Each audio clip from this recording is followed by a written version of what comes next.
Hey everybody, it's Book of Katherine, and I am trying to drive. I'm going to attempt to drive and be very good about paying attention to the road.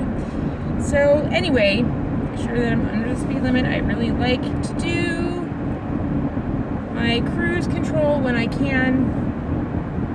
So anyway, on one hand, time driving in the last 2 years, but I think I'm getting better. I've been going out quite a bit. I've been out every day for the last few days, actually, for a number of days now. And I'm realizing that's a pattern with, now that it's been a number of months and I've had a break from procedures. I haven't had a procedure since November. And I have had these huge energy spurts.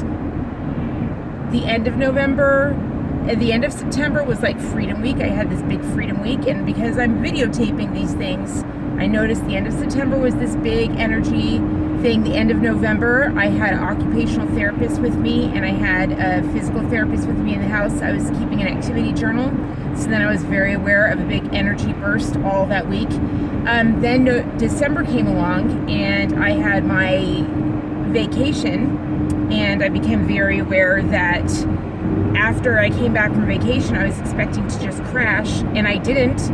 And I was supposed to stay indoors, and instead I went to a New Year's party, and I was like, what am I doing? I'm supposed to be staying indoors. What's happening? And it's still great. I still have the little springy guy. It's really nice to have on my shelf to keep as a memory, because, my memory goes, and so that's really good. And then I fade away, and then I noticed, I was like, oh, I'm having really good days again. I'm like, oh, it's the end of the month again.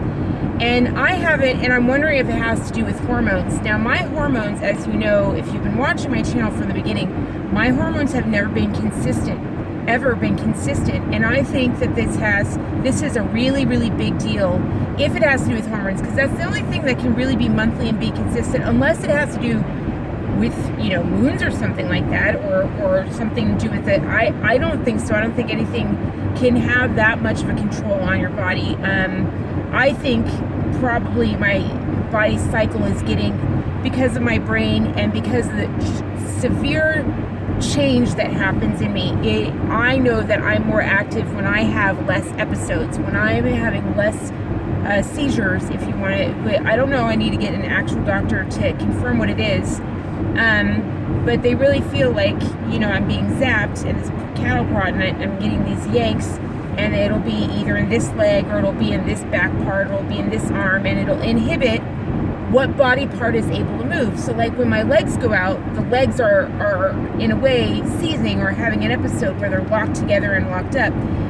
And that's not everything. There's also, I'm really, as things go down, as the inflammation goes down, as these procedures really take flight. Remember I said I made a luxury decision, and I decided not to take a procedure. My next procedure it's like the end of October. My next procedure after I had a procedure at the end of October, or like November 1st, right? And then it was for my right lumbar. It's a right lumbar block. So it's the right side of my spine. All for the whole side of my spine was done. Everything except for the sacral. Now the sacral's been done with my ganglion impar. That takes care of the ganglion impar. And I really want to do that for you. I really want to show you on my spine what's been done. And it's been such a dramatic difference. And so that you can really know, since it is experimental and since insurance companies don't, I'm really wondering if that right to try is the thing that's allowing me to do it. I'm gonna have to look into it more. It's so stressful. I'm like, is it worth an episode? In any kind of like stress, I'm realizing that's why we're like, let's not do future planning, or let's not do this, because the stress would trigger an episode. And I used to just think like, oh, maybe I'm not as emotionally stable as I used to be. And it would just, any little thing could take over the head and cause something. I mean, and we were talking sounds, light. So like when people come to help with the house, I don't do very well. Lots of sounds in the house, and we used to have special nurses have to do helping with the house, and they used to have to go around and be very, very quiet, or else I'd go into this big, episode on them, and huge, or I'd pass out for hours.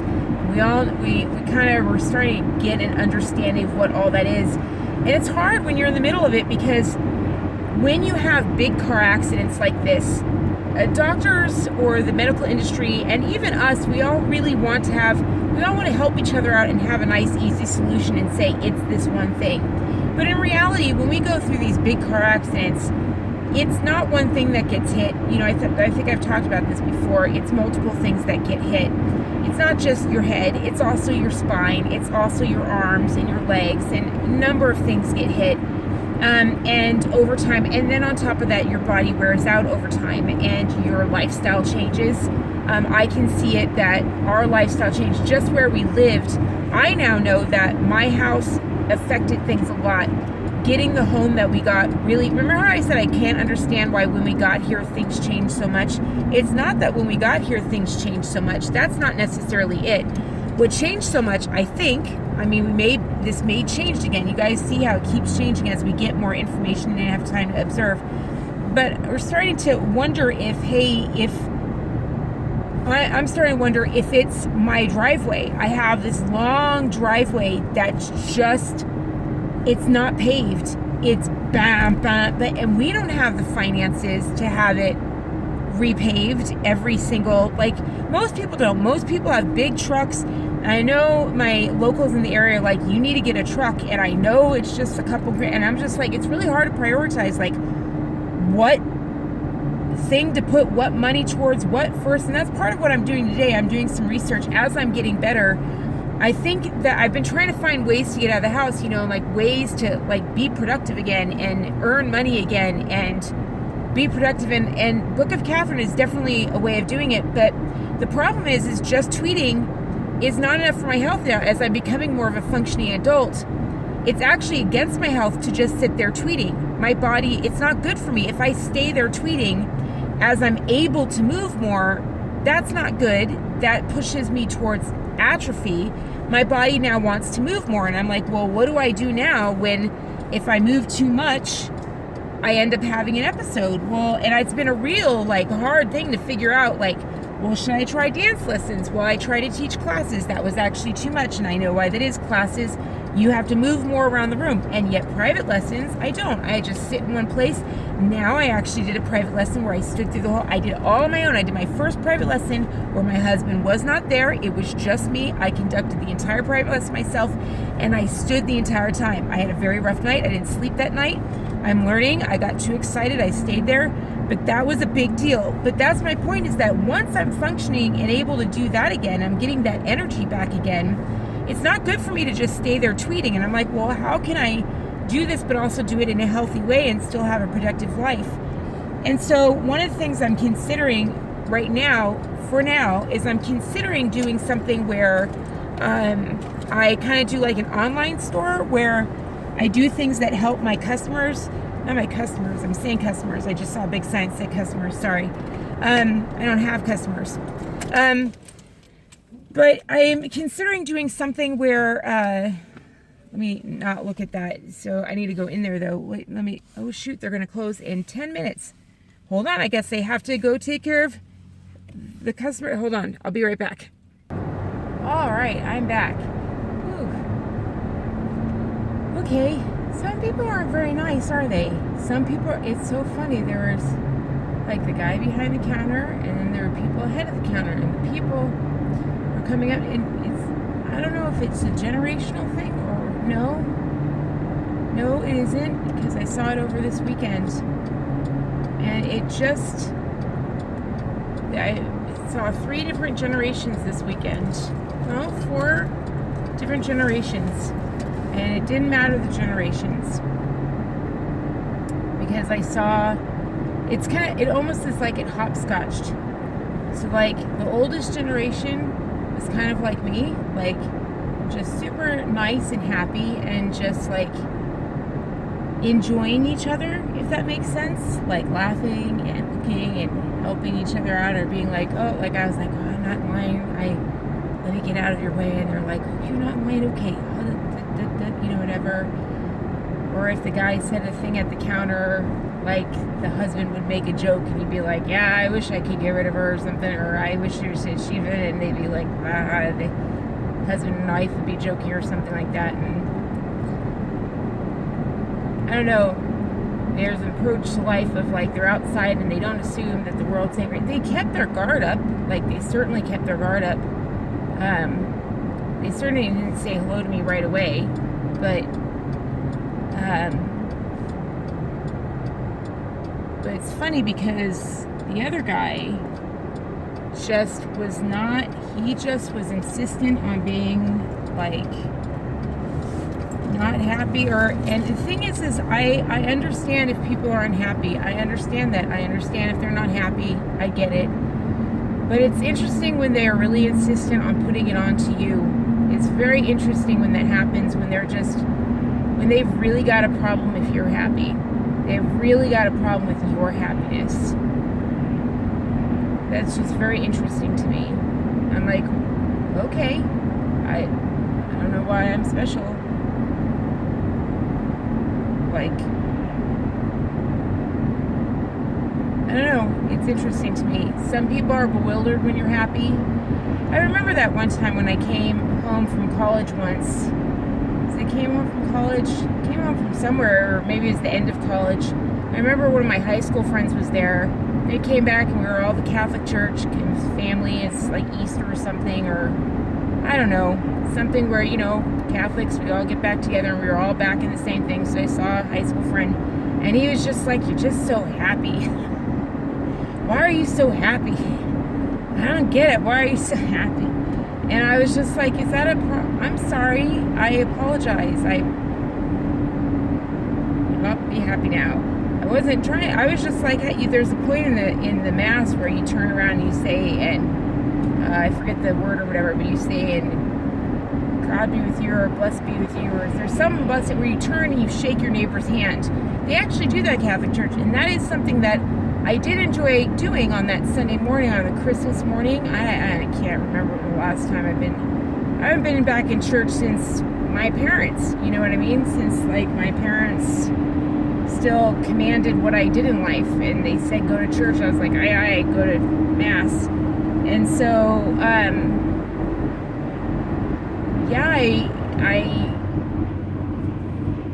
liked it though, when I liked that aspect of it, where you turn to the community and there'd be strangers visiting from all over in DC on a Christmas morning, a block from the White House, and he'd say, all right, and say the morning greeting or whatever, and everyone would turn to one another and just greet the hand, and all you would do is, wish one another well. That's what you did. Every Sunday morning, part of their process in the Mass is to wish each other well. Like just say, and peace be with you. That's what you'd say, and peace be with you. And you'd wish each other well. And I am realizing that does do something in you. It teaches you to be civilized in a way. Because every Sunday you sat somebody different, like every Sunday you sat with somebody different. And there'd be like, there'd be people who would only be like, okay, do the obligatory, I'll shake one person's hand to get it out of the way. There would be one or two and they'd be good. They'd be like, and then they'd sit down and be good. And then other people who'd be like, oh, shake everybody's hand. They love it. They're, everybody's different. You do what you want to do or whatever. But it still teaches you to be civilized. It teaches you to shake each other's hand. I'm actually realizing why it makes you good politicians. It's good political training, isn't it? When you teach your entire congregation to be comfortable shaking everybody's hand, no matter who they are, no matter where they come from, whether they're part of your church or not. Because we weren't part of that congregation. It was the Church of England. But every Sunday morning, the Church of England and the Catholic Church, every Sunday morning, in fact, every single service, because a lot of churches hold service every single day, every Wednesday or whatever. And when they do that, they actually do the practice of go ahead and shake each other's hand and say peace be with you. And if there's not a lot of people in church, if there's like a lot of space between, like let's say it's a Wednesday morning and there's just not a lot of people in the pews, right? You still like walk over pews and you shake while the priest stays up there, and you interact with the congregants around you. So even though my husband and I sat in the back, by then, it kind of gave other people permission to sit in the back. I found that the very last row was not hooked off. Very smart, whoever set up the church. They were not like, you have to sit in front. They left one row unlocked in the very back for if there was someone who really, really wanted it. And that was me. I really, really did not want to sit all the way in front. Sorry. I did not. I was like, I'll come to church and I'll check it out. It's a Christmas morning. It's DC and I'm interested. And everyone's going in there and my room needs to be cleaned and I feel like moving. And you know what? That's directly across the street. I can handle that. I can handle that. It's not a car ride. It's not a long distance. It's literally walk across. That's movement I can handle. Walk across and sit for 45 minutes. Sure. You know, and ooh, I might actually see something. And also the concierge and everybody was like, you've got to go to that church. It's very historical. It's like it was a stop for museums or whatever. You needed to see it. So I was like, well, everybody's going in. Sure, perfect time to go see it. And boy, did I learn a lot, didn't I? Didn't I learn a lot? Oh, Holy Catholic and Apostolic Church. I was like, I thought I was in Church of England. I thought I was in a Protestant church. Why do I know everything? My husband was like, dang, you know every single word of this service. And I was like, I know I grew up in it. I didn't think I grew up in it, but I grew up in this church. I was raised Catholic. What the heck? And that's when I found out that, you know, King Henry basically didn't actually do the Protestant church. He didn't do it a Protestant church. He used the Protestant Reformation as an excuse to build his own church where he's the Pope. That's all it is. Politically, he's the Pope. That's what he did. He said, oh, really? Pope, you're not the Pope anymore. Everyone's leaving, becoming Protestants. I'm going to leave, marry my, and I'm going to become the Pope. If you can name yourself the Pope, if the Bible says, if the Bible actually says there is no such thing as a king on earth, there's only one king up there, that means you're full of poo-poo, Mr. Pope, which means I'll go ahead and take that title. Thank you very much. He started to say, forget it, we'll just leave and we'll become Protestants. But then the Protestants were like, yep, that means no more king. And he was like, well, no. Let's not get too hasty here. He's like, you know what? Why don't we change this church a little bit? We'll stick with the Catholic rules. We'll call it the Holy Apostolic Catholic Church. It's just, I'm the Pope. And they're like, you can't be called the Pope. He's like, you're right. It'll sound too Catholic. We'll call me the Supreme Leader of the Church of England. That's actually the title of the Queen or King of England, is the Supreme Leader, the Supreme Head of the Church of England. Hold on. Yeah, can you believe that stuff? Sorry, I was getting way too close to my house and I was like, I better just shut this down now and wait till I get to my house. Can you believe that? Can you believe that? Like, that's actually what he did. So it's just the entire Catholic Church is just minus the Pope in Rome, now the Pope in England. And he did it at a very good time because it's right when Germany was about to do the same thing. Germany at the very, you know why they talk so much about the Pope of England? Do you know why they talk, not the Pope of England, sorry. Do you know why they make such a big about King Henry VIII? King Henry VIII had 8 wives, wives. And they make such a big deal about this monarch when there are so many other monarchs who like set people on fire and chopped off their heads, right? Why do they make a big deal about King Henry VIII? Because that is when Germany rose up and took out the Pope in Rome. Do you know that? And by the way, when they took out the Pope in Rome, when they chased down, when Germany, the Holy Empire of Germany, whatever, went down to the Pope in Rome, when they chased him out of the Vatican, guess where he hid? Guess where he hid? He hid in the mausoleum of Roman emperors. Go ahead and look it up. Go ahead. It's like, look it up of when the Holy, what should we call it? Look it up and it says when the Holy Roman Empire actually attacked Rome and chased Pope something the 7th, something like that. There's so many popes. Pope something the 7th. Chased him out, and it says he hid in the Castle D'Angelo or whatever, Castle D'Angelo. And I was like, wait, Castel D'Angelo, like Castel that's just another word for the mausoleum of emperors that we've been said. You know, Hadrian's mausoleum of emperors, the mausoleum that houses like all the first Pius, the Emperor Pius of Rome, like all the, do you remember how I said, go ahead and look underneath Rome? Anyway, this was supposed to be about my health. I should do a different video on that. But my health, basically, I'm really thinking about doing, like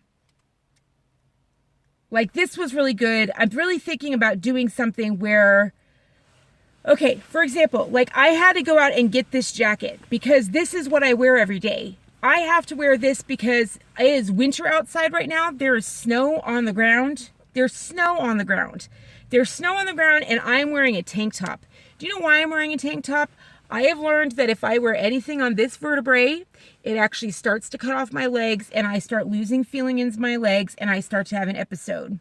Like, I've learned that if I wear a necklace that goes right here, if I wear something that cuts off, I have learned an insane amount in the last 3 months from doing Washington, D.C., from working with my occupational therapist, from working, it's so nice. I'm like, oh, I get to see features of that's out on my land. I'm like, I get to see all this. I'm like, there's pretty things to see.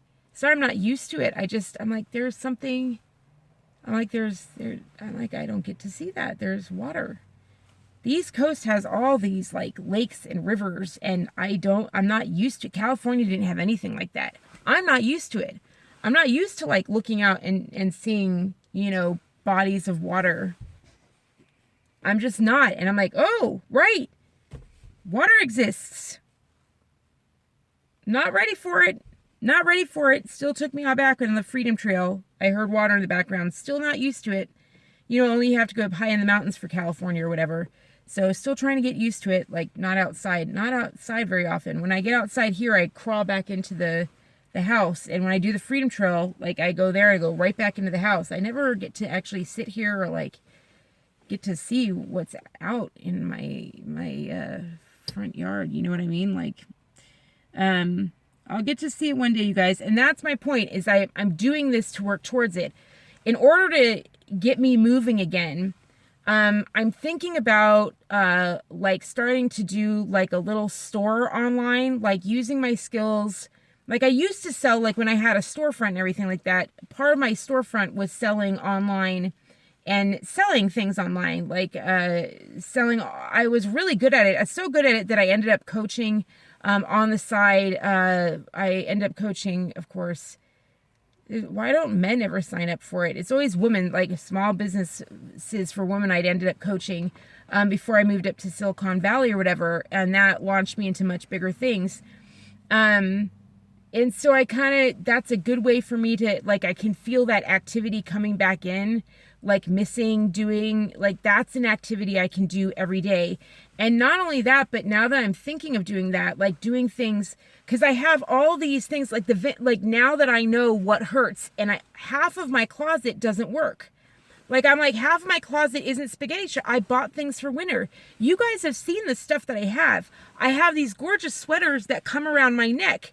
Well, I've been learning, like, that's why we'll go out and I'll only make it 20 minutes out. It's because I'm wearing this turtleneck and I'll start to shake. Well, if I go out and I wear this and then take off my, I feel like taking this jacket off already. It's better for me to be cold. I go into less of an episode. So we're learning all this stuff, like even this jewelry is going to cause something. So I'm learning all of these things about like what to wear, learning more about what hats to wear. My whole wardrobe, I shopped my wardrobe originally. I shopped my wardrobe for, I have a new body now. And I shopped my wardrobe to be looser, like a little bit looser on me. And I shopped my wardrobe for what body type I have. Like, I'm like, I have this body type. Well, it turns out that for my body type, that kind of clothing isn't, I'm really having to break all of that. My body type should not be wearing spaghetti straps. I should never wear spaghetti straps for my body type. Like my body type is supposed to be wearing like 3/4 sleeves, 3/4 sleeves and this kind of, and a V, like this whole 9 yards. Some of that works, but really I have to dress for pain now. And I've learned so much more, not just pain, but also my episodes and my spinal injuries. And I've already started doing that with my pants. Like I buy pants that sit loose on the waist and then really, really wide on the waistband. So when I walk around, girls don't like that look of like, hey, I have a huge waist. I don't care because it makes me walk around. I'm like, I get to walk around. But before, I bought things that fit. I was like, hey, look at this, it fits. I look fantastic. You saw me like when I did my video in the snow or whatever. I look fantastic, like dancing around, like, look, you can see all my weight loss. I can't wear that. I can wear that for a 5-minute dance. I cannot wear, there's a reason you don't see me dressed like that. I can't wear that or else I will episode the house and I will black out on you. I'll black out on you. So what I'm trying to do now is not only move more, but like move more And then I'm like, well, what do I do with all this? I have good taste and all this stuff. You've seen a lot of the stuff in the videos. I have all this jewelry I can no longer wear. That I've been doing all this work for a year to be able to wear it. And now that I finally can, I can't wear it. And I kind of can't tell you what that's like to have been staring at all this gorgeous stuff and be like, whoa, now I can't wear it. But the second best thing would be to have people who love it as much as I do have it and kind of like love it and hang it on their walls or something. Like if you're in pain, you could have it on your wall or whatever. Because I have to get it out and put in stuff that I love that I can actually wear. Like, because you can see the transitions. I can see all the different transitions of me trying to figure out clothing, trying to figure out jewelry, trying to figure it out. So I have all these, I have a tremendous amount. And also like, it's great because it's thrift store. It's beautiful. Like not all of it's thrift store. Some of it's gorgeous stuff from California. Some of it's great, like Nordstrom stuff that I just never let go of because I let go of the super luxury stuff. I let go of the high end stuff, but I didn't let go of like this stuff like this. And I didn't think I'd have to, but honestly, like if I want to do this stuff I want to do, like I know more about my needs now and I know more about Germany and I'm like, if I really want to be free, everyone says,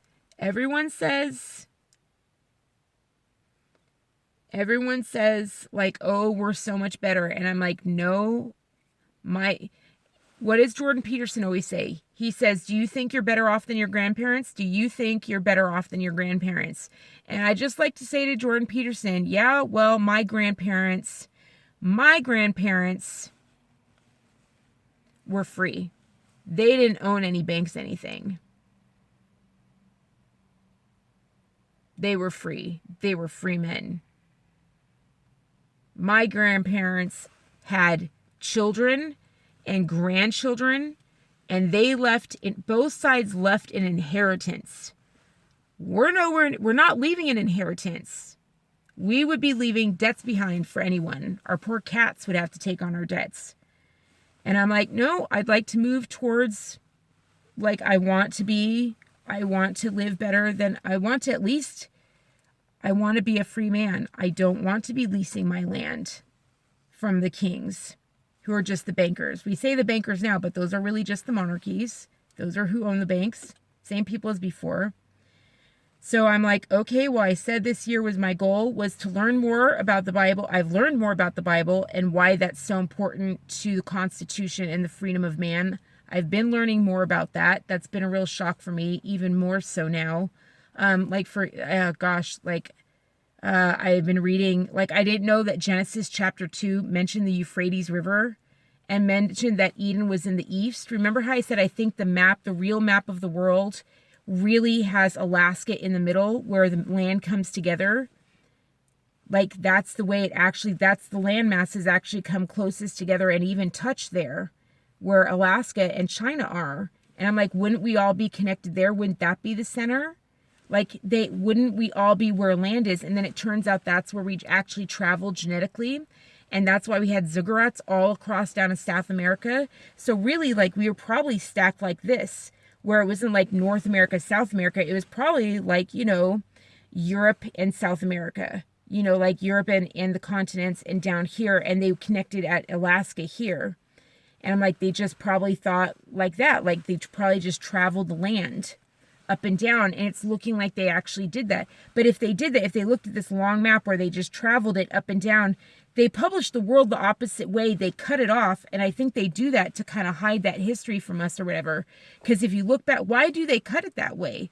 Just because the monarchy suddenly decided to trade that way and put the West in the middle? Right now, the East is more powerful. They have more money. All the money's transferred over to the East. And I'm like, there's a reason for that. We just were more connected there. So I think it's very interesting. And then I go and open up this Genesis chapter 2, and it's like, and Eden was put in the East.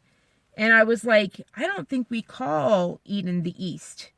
We call Eden the West. We call the Middle East, like we call Babylon and the Euphrates, we call that like the Western, I guess we call it the Middle East, but you call Europe right above it you call that the West. It's not, it's the East.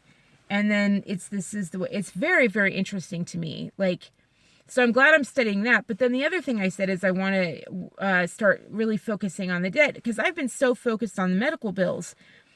But the medical bills, like, there's a lot of medical bills before you guys came along. You're helping me get, like, walking. You guys are getting me the experimental treatments and stuff like that. But if we start doing this thing where I start doing a museum thing, and you guys can obviously, like, wear the pieces and stuff if you want to. But I think it's way more, I really want to do it way more like I present you guys, like, pieces of my life, really, like memories of my life. Things that were really important to me, because they'll all be special to me. And then they all have stories behind them. And then I'll include, like, you know, like my signature and stuff like that, like in like things like a note if I'm coming up with ideas. And also I want to write, I've already written, like, book that's separate, like the book, but I want it, like, the book has some shoot offs, like there's always these little mini stories that I wanted to do, and I want to draw and, like, do some watercolors with that. That I had some ideas. I just have some ideas that could also go into the museum. So it could be like a museum store. We could have Book of Katherine here, and then we could have just like a little museum of just, like, trinkets and memorabilia from our time together as we go along. And then that can be my PT, because what it does is it requires me to do math. It requires me to do numbers. It requires me to leave the house. It requires me to write. You're going to require me, because I got my signature, and then I had to really force myself to do. I never leave the house. And I kept getting scared I was losing the signature, because the PT and the OT aren't with me anymore. Like, now I have to just practice it. And I was like, when am I going to use my signature? And I was like, these are things that will keep these kind of skills going and push me to keep working, but at my own pace. Like, I can put things up in listings at my own pace. I can offer things. And so I have some ideas, but I really want to be careful and be like, this is just something I'm thinking about. It may not happen. This could be at my big energy swoop, you know, and this is me doing fanciful thinking, and it may never happen. You know, I've had fanciful thinking before, and then my health comes and reality hits. But part of me is like, well, I feel like this fits my health, because I don't have to lift unless I'm healthy enough. I can ship it all the same day. I can even ship it from the house. You guys know me. It would be offered to just you guys. I give you guys a listing, whatever. It would just be for you guys. And it'd be memorabilia for you to enjoy and cherish, and you could have it. And then you know that, like, the money is going towards, like, getting better, be going towards this, all of this, and you can see it improve my life. And so, I don't know, so you can have a piece of, like, I know other people do, like, their shirts and stuff like that, but all of that stuff's, like, made in China, and I'm having a very difficult time, like, figuring out how to do that kind of stuff. And I kind of don't want to do that. I mean, I kind of don't want to. Every once in a while I get excited and stuff, but then I'm like, no, that's just, it's kind of hard to avoid labor camps and stuff like that. But I'm starting to find stuff that's not, in ways where I guess I'm really trying to focus on PT and make it PT and OT oriented, which really goes in line with the channel a lot, of, like, getting me healthier. And then, you know, maybe I can film, like, me putting together stuff so you guys can see it, and just making it a part of being a family and doing things together and getting things together, and making it part. And not, it can't be like a store. A store is where you have a team and you get things out, and you're like, oh, 2-day shipping, and then and it can't be that. It can't be that. It has to be a museum, and it has to be a thing of love where, you know, you want a piece of history from my life, you know, and you can feel some of my house on it. And then I can go ahead and give you some of myself in the gift, and, like, write to you, and actually write you a note that you can have just yourself, that no one else has. And a way for me to say thank you for supporting for supporting it. And so, prices and stuff can be more about, just, I don't know, because I'm getting really excited about what I can do. I just used to love doing this when I owned a store. I really used to love I used to love creating. Oh, I used to love creating for those around me, and I really, really miss that. I really, really miss that. And I do that for you guys on this tape, but I'm growing. I'm growing and I'm getting healthier. I want to keep that going. And this may be a really good way to do it. And it's hard because there's even like the concern. I can do it. Like I can see it. Like lady is asking across the street. She's asking to take some of my stuff. She thinks some of it's beautiful. She knows I'm getting rid of it. And I want to give some of it to her. But at the same time, I'd really rather have you have it. I'm actually having trouble giving it to strangers now. I'm actually like, I prefer my followers have it. Like if I have like a jacket or something that I wore on a freedom trail, I'd really rather have you guys have it. I don't know why. I'm like, you guys have just been through it with me. Kind of more on that line of things or whatever. And I also kind of want to do the work. I want to get out there and work. I don't know. We'll see. Anyway, so maybe I should talk about King Henry VIII some more or whatever. But very, very fascinating things. I also saw the first 1957 broadcast of Queen Elizabeth, which was terrifying. She scared me. She played every role in that one thing. She played like, oh, I've been given a speech, and then, oh no, I just wasn't, look at me, I can just do it on my own. Let's just sit back and talk. This is how powerful I really am. And then back to, oh no, I'm a prepared speech. And then, oh, let's be religious and kind. And then, oh, I'm just not, I have no power. What? Oh, look at her. And in the middle of it all, she drops the bomb that she swallowed 2 countries. Already.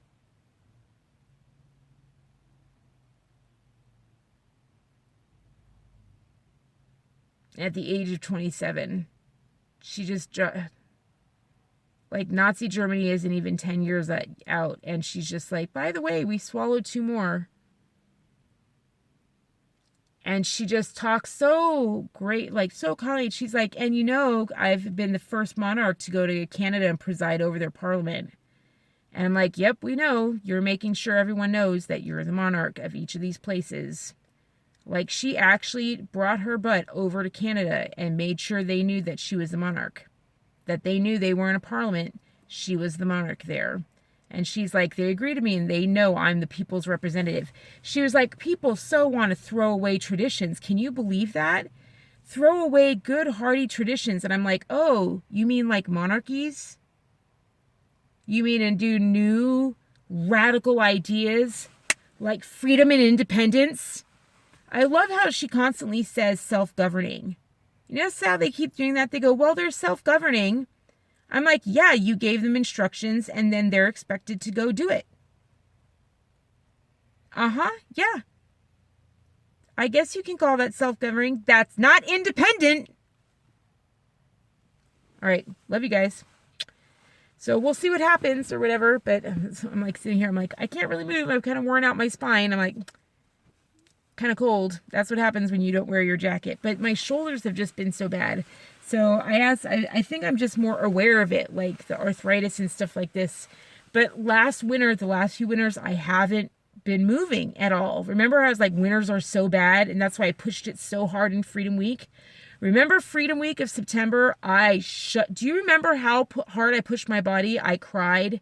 I pushed my body on that Freedom Trail so hard I cried. I sobbed. And it's because I knew this was coming. I knew the winter was coming, and I knew I did poorly, and I didn't know why. I now think that it's arthritis.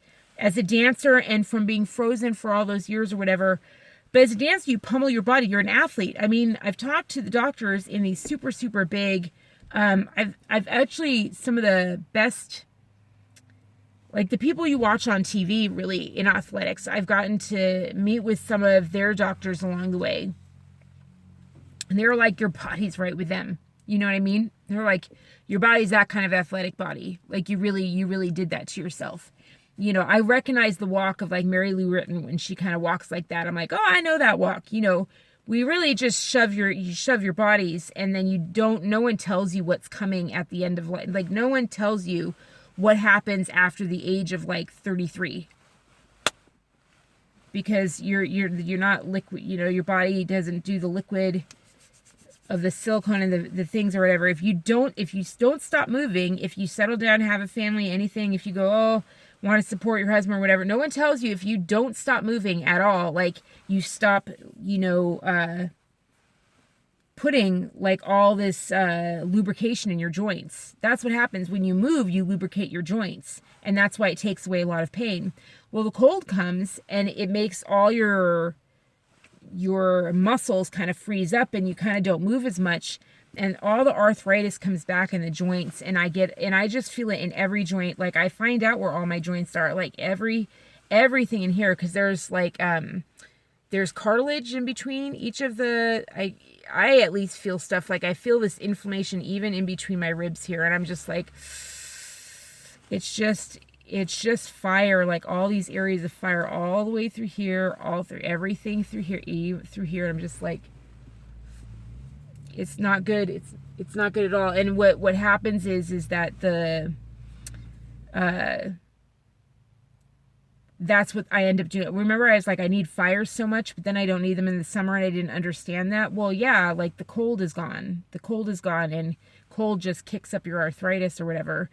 And it's not that you don't have arthritis when you're young. You do. Like, my knees were like crack, crack, crack. When I was 20 years old, I'd already worn them out. I'd started dancing so early in my teen years. I'd started dancing when I was very young. I would say by the age of 4, I was dancing. So my knees were just kaput, you know what I mean? Like, they were gone by the age of 20. So you could hear them, like they sound like salt and pepper shakers when they go, but you just don't feel it, until the cold hits or something like that, and you're staying still.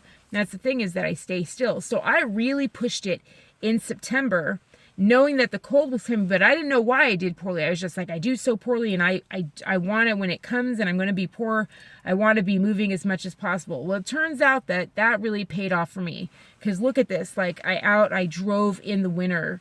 That's a big thing. You guys know I don't really do the driving in the winter. I'm actually active, and I'm having ideas.